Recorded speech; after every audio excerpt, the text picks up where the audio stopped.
It's that season where we get to enjoy delicious soups over some delicious side dishes. So in this recipe, I'm going to be showing you how to make some delicious goat stew with some chapati, which is going to be amazing, delicious, everything that you want in every bite. Wow. The stew has a nice goat flavor, of course, because goat meat is very flavorful. We have a kick of spiciness.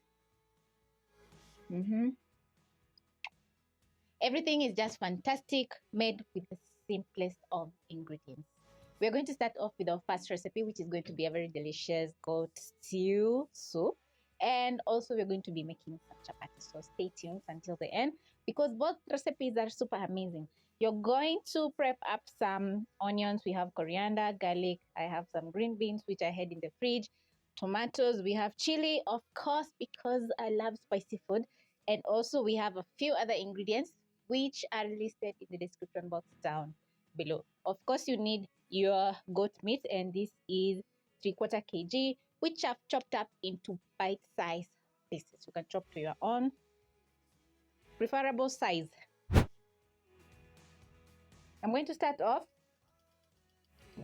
by placing a pressure cooker over medium flame.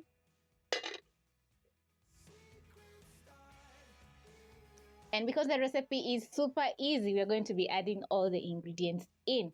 And I'm going to start off with my meat. Add in 1 large onion, 4 cloves of garlic, 2 seasoning cubes, a little bit of salt,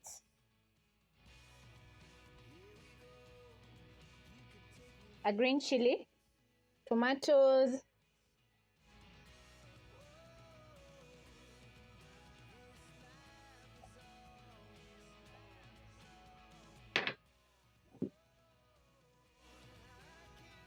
and add in water. That is around 3 cups. Use a spatula and make sure all the ingredients are fully submerged. Then I'm going to secure my pressure cooker by placing the lid on top, aligning the edges and twisting to lock. Then we are going to be boiling the meat for around 15 minutes. Also, it's going to depend if the goat meat is tough, so you can add in some extra time so that the meat can get tender. We still have some green beans and coriander, which we're going to be adding. And because the meat is a little bit fatty, I've not added in some oil because it's going to render the fat.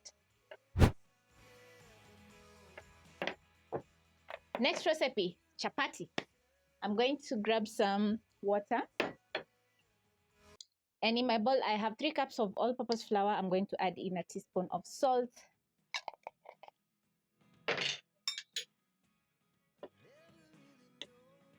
Stir in with a spoon to make sure the salt is evenly distributed in the flour. Then I'm going to add in water as I mix.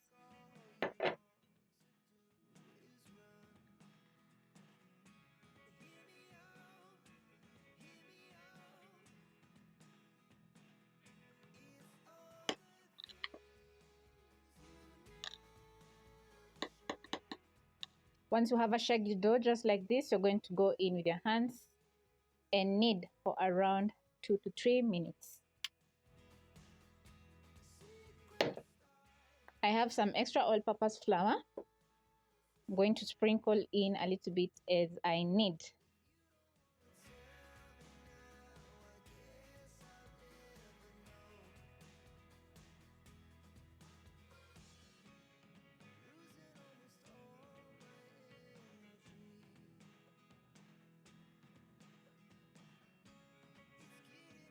Sprinkling in a little bit of flour is going to help you knead the dough, and the dough should be soft.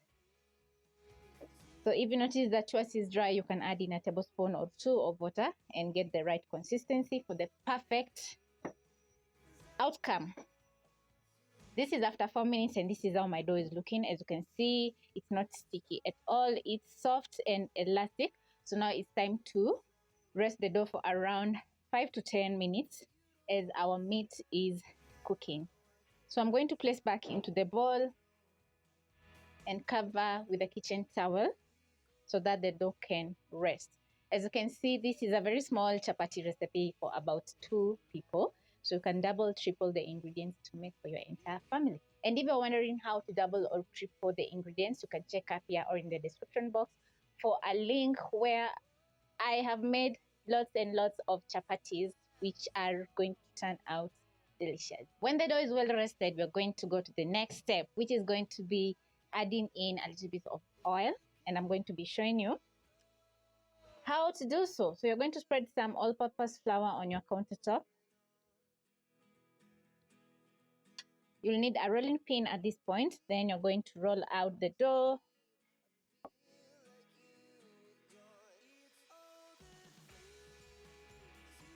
Make sure the surface is well floured. You're going to pick some cooking oil and add around a tablespoon. Then you're going to spread, making sure the oil is evenly coated on the dough. Once done, you're going to sprinkle a little bit of flour, just like this. Using a knife, cut through the dough.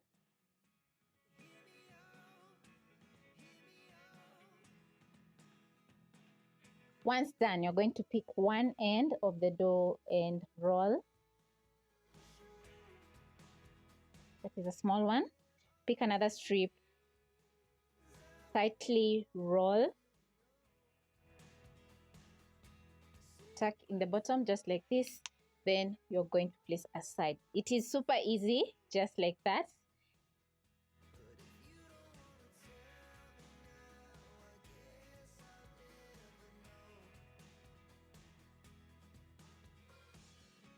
Let's see how many chapatis we are going to get from 3 cups of flour. We have 3, 5, and a small one for testing once I start making the chapatis. So as you have seen, it's quite easy, and applying oil on the dough is going to create layers once you start cooking on the pan. So that is a step that you are not supposed to skip. At this point, I'm going to place my pan over medium flame. Then next, it's time to roll out the dough. I'm going to pick one piece of dough.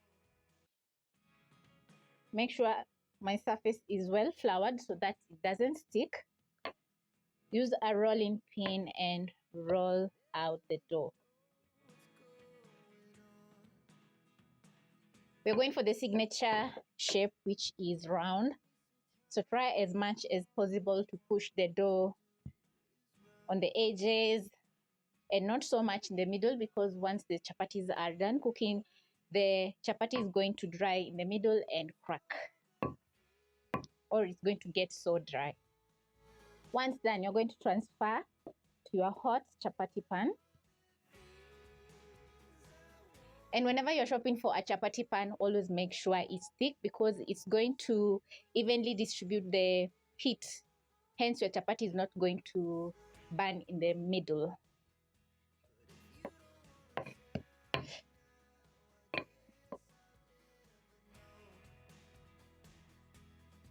You're going to use a spatula, flip, and as you can see, we have air pockets in. So be very careful, because the pockets are full of hot steam, which can burn you. Once ready, you're going to transfer to a plate and cover with a kitchen towel. Carefully pick it up, place it on the hot pan, pick your next, and roll out. Flip and let the other side cook for around 30 seconds.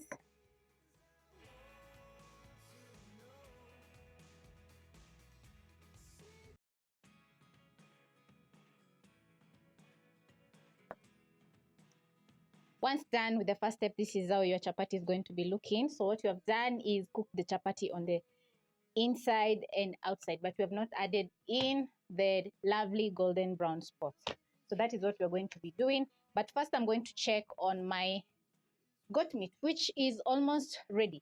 So I'm going to put out the flames. Then I'm going to use a spatula to manually remove the pressure from the cooker.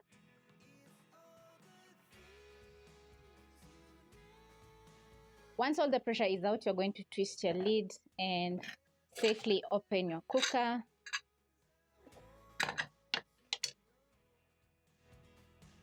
Bring the flames back on, and I'm going to remove the tomato skin.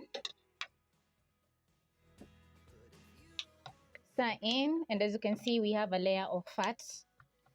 Stir in, and we have a layer of fat on top because the goat meat was fatty. Also, the meat is super tender. Wow. So now I'm going to check the seasoning. I need a little bit of salt, around a 1/4 teaspoon, which is going to fully season the soup. Then I'm going to continue to simmer for around 5 to 10 more minutes while not covered because I don't want the meat to fall apart. I'm going to add in one more chili because it's not spicy. I had put out the flame so that I can check on my meat. So now it's time to add the gorgeous spots on my chapati.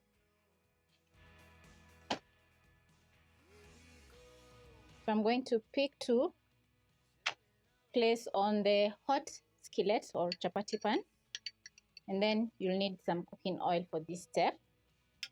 Add into the pan, then you're going to move the chapati around as it's cooking.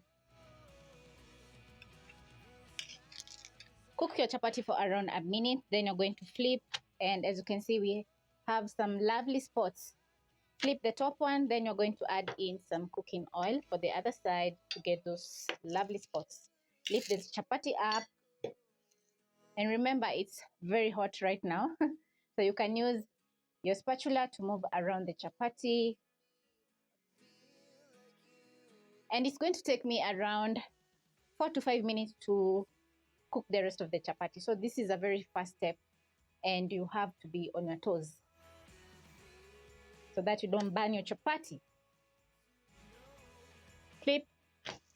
Gorgeous. Just look at that. Flip the top one. Add in some oil.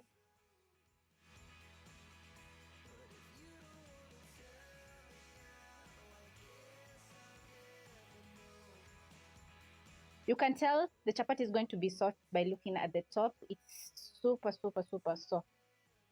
Very quickly, I'm going to flip. Just look at that.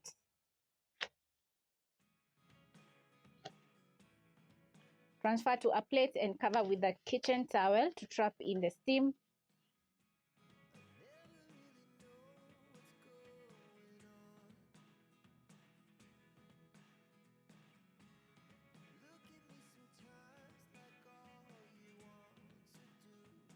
Add in my next round.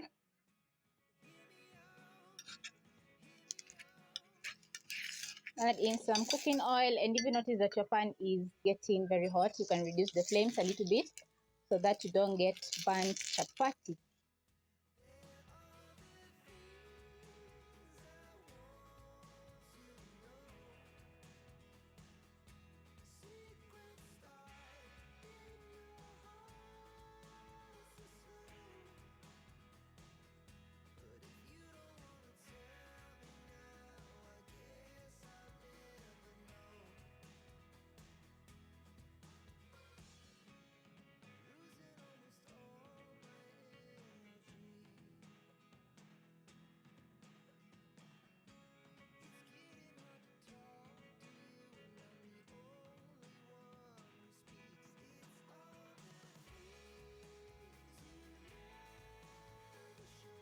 This is how my chapatis are looking. They're so gorgeous. Wow. So I'm going to flip. Cover with the kitchen towel so that the chapatis don't dry out.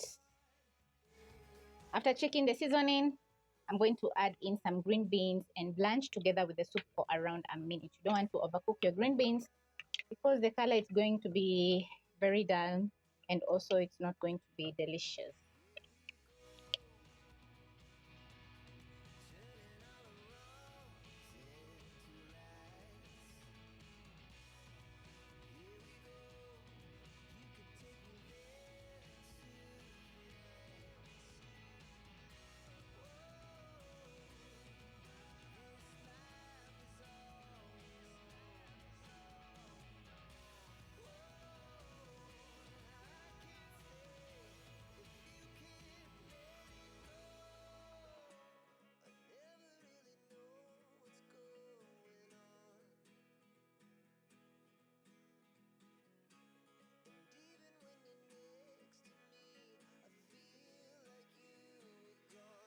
This is the best chapati recipe. As you can see, we have beautiful layers. The chapati is well seasoned, so delicious.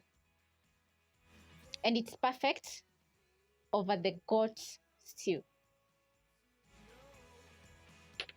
Mmm. Wow. You can dip, you can use a spoon to scoop out the soup. Wow, so good. Give this recipe a try.